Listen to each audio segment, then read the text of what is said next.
Craig Adams here for weddingfilmschool.com, and today I'm just going to go over my starter kit on the gear page on our website. So this is a collection of gear that I recommend, someone starting out with weddings to get. It's very cheap. I tried to keep the budget as low as possible, but you can still shoot a really good wedding film with this gear. So starting off with the camera, I recommend the Canon 70D, and this is a good crop frame camera to get you started with DSLRs. It can handle the ISO pretty well, not as well as a 5D Mark III, definitely not as an A7S, but it's good for the price. It's got great autofocus, which can help people starting out, and then the articulating screen is awesome. And as far as lenses, I really think you can get away with two lenses. So this 18 to 135 kit has IS. It'll help you not shake as much, which is something that plagues new shooters.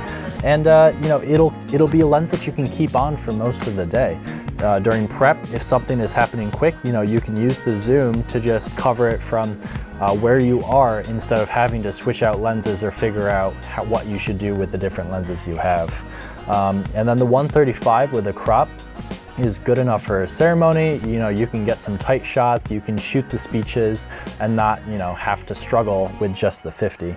But I do recommend this 50. The Nifty 50 is, a great cheap lens for anyone starting out who wants to get that really shallow depth of field at f1.8, really shallow bokeh. It's good, it's cheap. And as far as media for the camera, a 64 gigabyte is what I recommend. Just put one card in there, shoot the whole day on it, and you should be set. Support-wise, keep it simple. Tripod, monopod, that's all you really need to shoot a wedding. You don't need sliders, you don't need glide cam, all that stuff. Just focus on the basics and put a good Manfrotto fluid head on top of both of them. So getting two of these, plus these two, you should be set support-wise. And then your bag, you can fit your camera, your audio gear, everything in this bag, and then just carry your monopod and your tripod in your arms and you're good to go. Super mobile. Audio-wise, this Roland is really good for, one, recording out of a mixer using the 3.5 line-in connection on the top, and you would connect that to a mixer with one of these two cables, regarding whatever the mixer has and the DJ has for you as far as options. You can do quarter, you can do RCA. And then as far as on-person audio, like the groom for the first look, or the groom and the officiant for the ceremony, you can put the Zoom H1 in their pocket and then plug in this giant squid lav, and that'll just clip right on like this. And that's a super cheap pair and a great way to get on-person, a person walking around audio. And you can also plug in, if you get a third, I recommend at least two sets of these. So two of these, one of these, but you could also get a third lav and then plug into the mic port on the top of this to set that up to get like podium. So you could have three sources of audio. And then this SD card, put that in the Roland and you're set all day. 16 gigabytes for audio, like WAV files, is more than enough for a wedding day. I think it's cool to have this little Hubsan that'll teach you how to fly a drone if you want to do the Inspire, the Phantom 3 in the future. Learn with this little toy that you can kind of run into walls and learn. As far as computer, just get the base model of a MacBook Pro 13-inch, that's what I have right here. And I edit, 1080p like a breeze once you transcode into ProRes using Final Cut.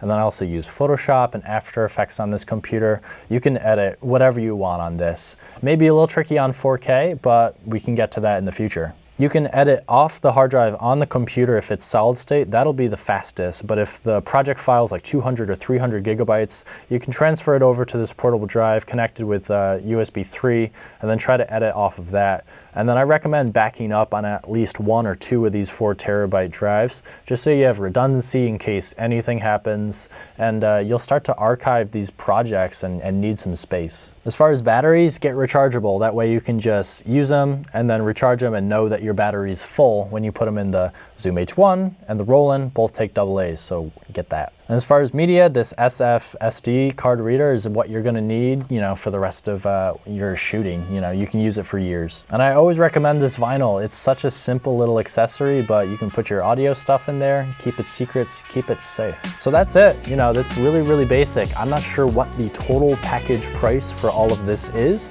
but it's probably the cheapest you can get for a really good camera package to shoot a wedding.